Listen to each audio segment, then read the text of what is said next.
Hi guys, good morning. આજનો મારો blog start થઈ ગયો છે ને આજે છે રવિવાર હોય એટલે નવી એક્ટિવિટી કંઈક ને કંઈક અમારે ઘેર હોય તો ટાવરનું કામ પતી ગયું છે.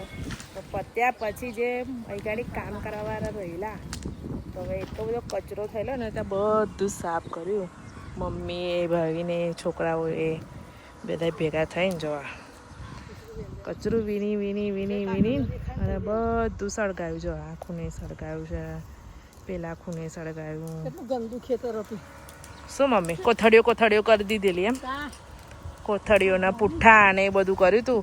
અને અમારા છોકરાઓ 6 વાગ્યાના ઉઠી ગયા છે આજે. અને અમારે ગયા ટાવરનું કામ પૂરું થઈ ગયું ને ચાલુ બી થઈ ગયું છે ટાવર.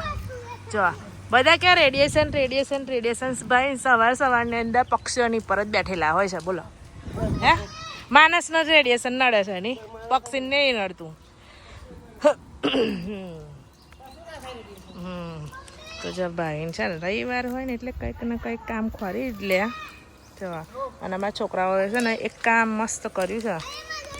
હા, શું લગાવ્યું બોલો?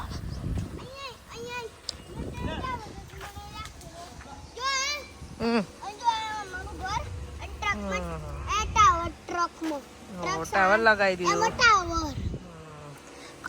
કામ થઈ ગયું છે ચાલુ. હા, તો કાવું કઈ છે ટાવર?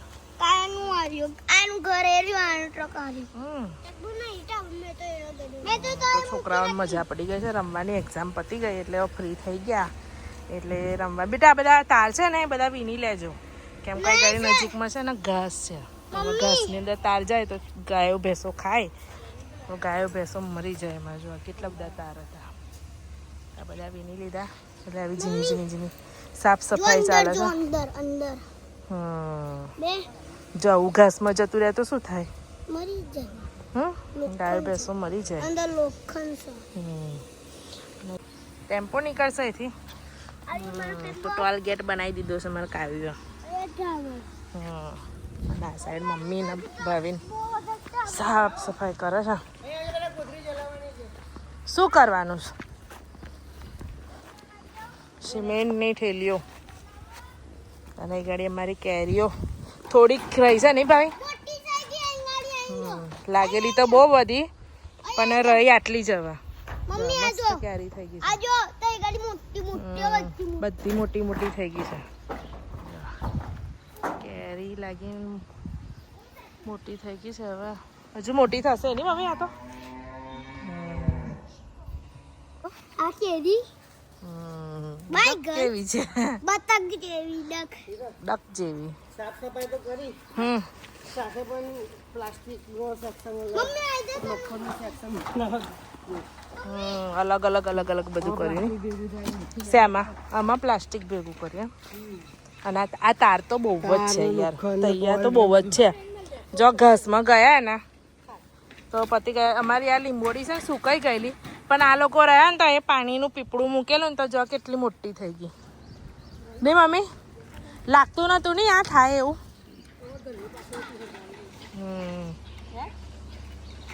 જો બા છોકરાને મજા પડી ગઈ છે ને સાફ સફાઈ કરવાની મજા પડી ગઈ, રમવાની મજા પડી ગઈ. સમુદા જો ના બેટા સૌમ્યા. એ હા જો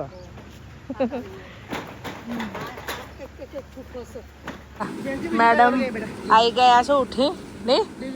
તને ખબર પડે ભાઈ લોકો 6 વાગ્યાના ઉઠી ગયા છે. અને એવી ભાવિન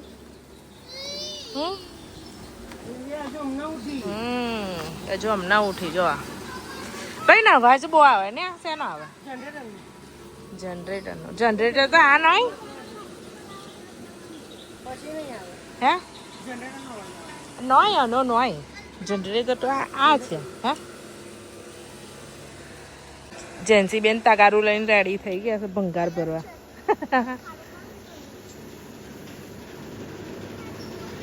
હવે જેન્સીનું કામ રહ્યું.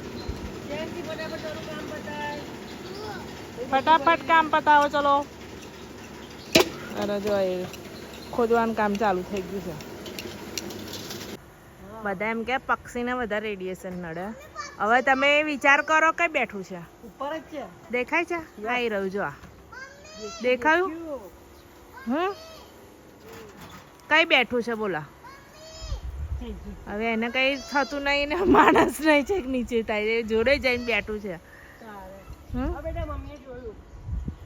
કઈ બેઠું જો એ ઉડ્યું જો ઉડ્યું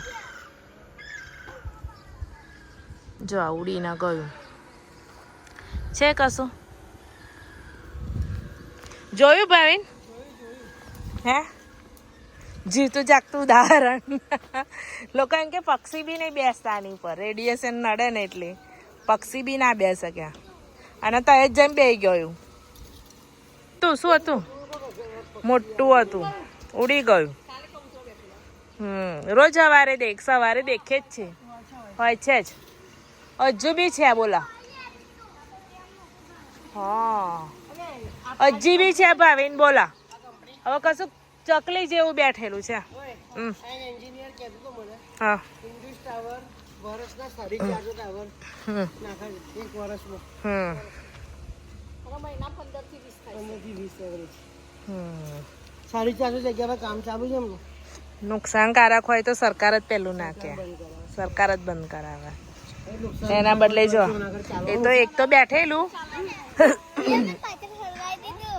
એવું છે. હા અને હજુ બેઠું જ છે બોલો, એક પક્ષી તો છે જ ઉપર. હા બધા એમ કે માળો ના બનાવે, આપણે જયારે કહેતા હતા તો બધા એમ કહેતા કે એવું હોતું હશે, ના બનાવે જ ના, માળાય બનાવે છે. તો હવે આ ભંગાર ભેગું કરવાનો કોઈ અર્થ અમારો આમ શું આમ કોઈ નિયમ નહીં લીધો, પણ આ તો મારે ગાયો ભેંસોનું ઘાસ છે ને હવે નજીકમાં જ છે. હવે અહીંયા ટાવરનું કામ કરાવ્યું મેં બાજુમાં, અને અહીંયા જ છે ને ઘાસ છે. હવે ઘાસની અંદર જાય અને ગાયો ભેંસોના મોઢામાં જાય તો અમારા ગાયો ભેંસો મરી જાય. એના કારણે આ બધું વિનાવડાયું, કેમ કે આટલું બધું ઝીણું હોય. અને હજુ તો પપ્પાના ઘાસ આવવાનું બંધ હતું, હવે ઘાસ આવવાનું ચાલુ થશે નહીં. ઘાસના ટ્રેક્ટર બંધ હતા હમણાં, આ કામ ચાલતું હતું ને એટલે ઘાસના ટ્રેક્ટર બંધ કરી દીધેલા ને મમ્મી. હવે આવશે એટલે જેસીબીથી સીધું પપ્પા ભરાવે એટલે બધું ધક્કો વાગીને અંદર જ જાય અને ગાયો ભેંસોને નુકસાન થાય. એના કારણે વિનાય